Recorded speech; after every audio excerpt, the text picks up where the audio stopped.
Salut à tous les amis, bienvenue sur Carton Rouge TV, la chaîne des supporters de la SS, la chaîne des supporters qui n'en peuvent plus. On n'en peut plus, on n'en peut plus. C'est épuisant les amis, on se retrouve pour l'avant-match. 23e journée du championnat de France de Ligue 2. Saint-Etienne se déplace samedi à Dunkerque. On va évidemment faire l'avant-match, on va parler de cette équipe de Dunkerque, de l'équipe de la Saint-Etienne. La première question qui vient à l'esprit comme ça, c'est quelle sera l'équipe de Saint-Etienne qui va se déplacer à Dunkerque? Est-ce que c'est la SS version Pau, une équipe de Saint-Etienne qui avait fait un très bon match avec beaucoup d'intensité, qui va chercher les 3 points de la victoire avec vraiment un match très abouti? Ou est-ce que c'est la S Saint-Etienne qu'on a vu face à Amiens, incapable de se procurer des occasions, et Saint-Etienne qui piétine, qui a peur de jouer et qui au final perd le match? On est perdu. On est perdu. Ce qui est terrible dans cette histoire, c'est que depuis le début de saison, on a comme ça des espèces de vagues successives. On reprend espoir. Puis dès qu'on reprend un peu espoir, clac, on prend un coup sur le nez. Et hop, on replonge. En fait, ils sont épuisants. C'est épuisant là. Je m'adresse aux joueurs. Vous nous épuisez en fait. Cette défaite face à Amiens, en réalité, je l'ai toujours en travers de la gorge. Elle est terrible cette défaite. Elle est terrible parce que après ce qu'on avait vu encore une fois à Pau, on pouvait se mettre à espérer. Je me suis remis à espérer. Ce qui fait que avant ce match face à Dunkerque, je ne sais plus quoi penser. Je n'arrive même plus à avoir une idée. Je sais même pas si on peut être optimiste ou pas. Je ne sais pas. On peut faire un bon match, on peut être nul. On ne sait pas. L'inconstance de cette équipe fait que à chaque match, bah, c'est l'inconnu. Qu'est-ce qui va se passer? Et avec les mêmes joueurs, hein, c'est ça qui est incroyable. Le 11 de départ à Pau, quasiment le même que le 11 de départ face à Amiens. Le système de jeu n'était pas tout à fait le même, j'y reviendrai tout à l'heure. Mais avec les mêmes joueurs, une inconstance invraisemblable. Donc c'est épuisant en fait. C'est épuisant. Surtout qu'on va jouer contre une équipe de Dunkerque. Alors aujourd'hui, l'équipe de Dunkerque, elle est en difficulté hein, au classement, on va pas se raconter l'histoire. 18e. Voilà, donc il y a derrière Dunkerque, il y a QRM et Valenciennes. Valenciennes qui est complètement larguée, qui va descendre en national.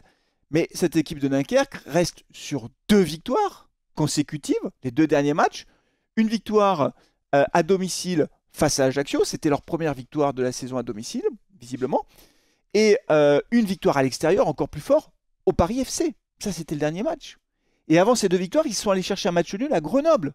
Grenoble qui, je vous le rappelle, est 4e au classement. Match nul à Grenoble. Voilà. Et qu'au match aller, on a gagné, mais honnêtement, c'était pas facile. Hein. Ça n'a pas été un match hyper tranquille. On a gagné grâce à des coups de pied arrêtés. Penalty coup franc. Donc, attention, ce ne sera pas un match facile. Cette équipe de Dunkerque, elle joue sa peau en Ligue 2. Elle joue le maintien. Chaque match est crucial. Elle reprend un petit peu confiance.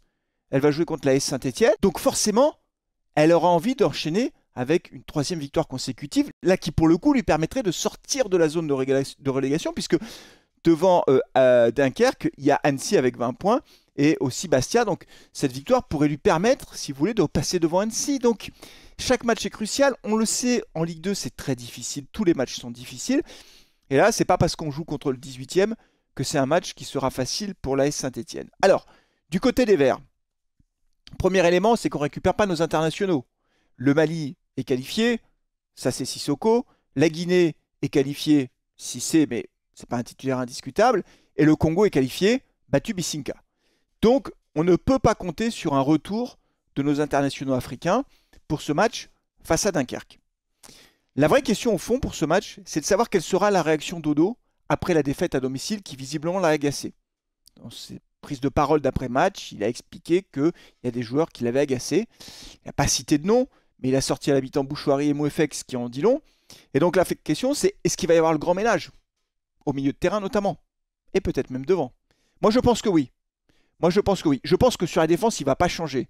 Je pense que Nadé, Briançon, Apia, Masson, Larsonneur bien sûr. Je pense que ça ne va pas bouger tant que Batu Bisinka n'est pas de retour. Je pense que Petro, pour l'instant, il est un peu condamné, malheureusement pour lui, à être sur le banc. La vraie question, c'est au milieu de terrain. Je pense que Bouchouari et Moefek seront sur le banc.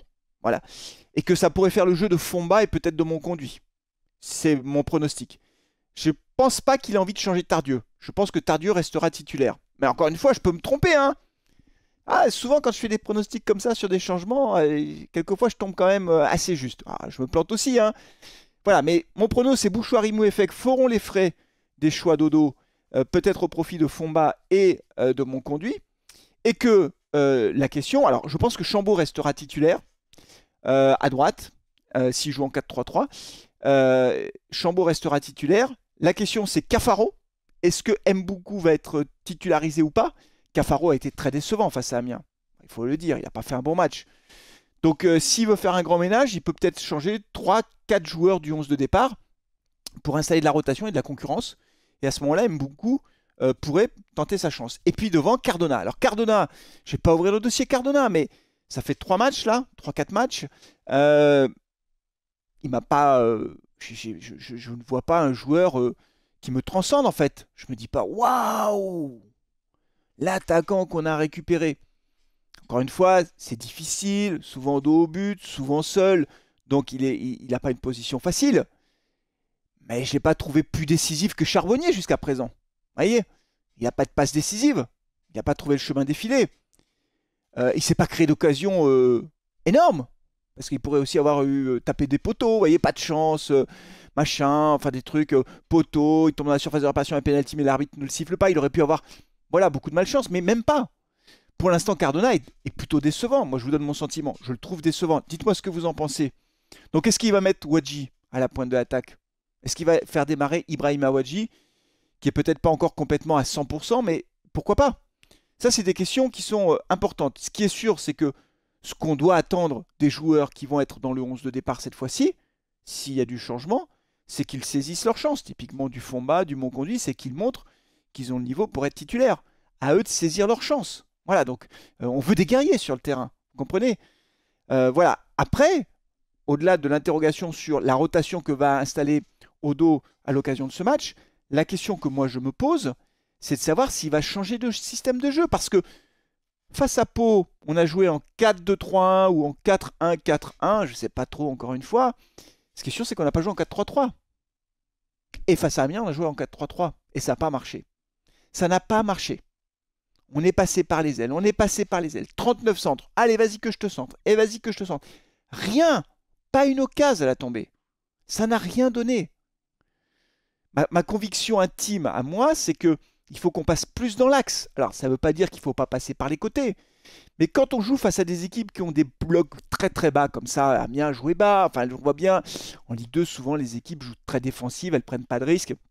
Bon, quand tu as un bloc bas comme ça, tu mets la pression, tu ne fais pas que des centres, parce que quand tu fais que des centres, tu as toujours plus de joueurs adverses que de joueurs de ton équipe dans la surface de réparation, donc la probabilité que ça tombe sur la tête d'un adversaire, elle est énorme. Il faut passer par l'axe. En plus, on peut avoir des joueurs, alors notamment Bouchouari, mais même Mouefek, on peut avoir des joueurs qui peuvent jouer dans les petits espaces, vous voyez, à une touche de balle, des 1-2, aller provoquer des fautes dans la surface. Et donc, voilà, pour jouer dans ce système-là, il faut jouer en 4-4-2. Donc moi, je suis un chaud partisan du 4-4-2, alors 4-2-3-1 peut-être, mais je préférerais un 4-4-2. Donc est-ce que Odo va adapter son dispositif tactique? Après le match face à Amiens, il a dit non, c'est pas une question de tactique. Il a balayé ce point-là. Il a dit il y a des joueurs qui m'ont déçu, intensité, l'engagement, etc. Le côté combatif sur le terrain. Mais il a écarté d'un revers de la main le côté tactique. Je pense que c'est une erreur. Et encore une fois, ne me tombez pas dessus, hein, je ne suis pas entraîneur, lui il est entraîneur, il a des diplômes, j'ai pas les diplômes. Donc normalement, c'est lui qui a raison, c'est moi qui ai tort. Seul truc, c'est que quand tu regardes les stats du match, tu te dis il y a quand même un problème avec la tactique, quoi. C'est pas possible, quoi. Pas possible d'avoir 63% de possession, 39 centres et pas marquer de but. Il y a un problème. Bon, moi je pense qu'il faut passer plus dans l'axe. Donc on verra ce que fait Odo. Ce qui est sûr, c'est que pour nous, si on veut encore y croire un peu, on est 10e au classement, hein, 32 points. Si on veut encore espérer potentiellement être dans les 5 premiers, ce sera très difficile. Il faut gagner à Dunkerque, hein. Ils sont 18e, il faut gagner, hein. Même s'ils sont sur une bonne série, etc. Il ne faut pas se poser de questions, hein. On y va pour gagner, hein. Et donc on veut des guerriers sur le terrain. Sinon, ça ne marchera pas. Voilà, donc, donnez-moi votre commentaire, donnez-moi votre pronostic, les amis. Est-ce que vous êtes optimiste ou pas? Je vous le dis, hein, moi, je ne sais plus, hein. Moi, je suis complètement perdu. Je ne sais plus quelle est l'AS Saint-Etienne qui va jouer. Est-ce que c'est l'AS Saint-Etienne de Pau ou est-ce que c'est l'AS Saint-Etienne face à Amiens? J'en ai aucune idée, donc moi, je suis perdu. J'arrive plus à faire de pronostic. Je ne sais pas à qui on va avoir on va avoir droit ce samedi. J'essaierai d'être en direct, c'est pas sûr, parce que pour le boulot, c'est compliqué en ce moment. Voilà, j'ai beaucoup de travail, donc je peux pas être tout le temps pour les lives. Je vais faire le max, les amis, vous le savez, hein, je fais toujours le max. Alors, ce sera peut-être un live dégradé, je sais pas, on verra.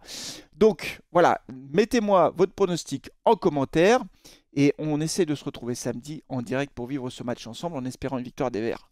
Ce sera dur. C'est tout pour aujourd'hui, les amis. Merci d'avoir suivi cet avant-match. Je vous dis à très bientôt. D'ici là, prenez soin de vous, de vos proches et allez les Verts. Ciao.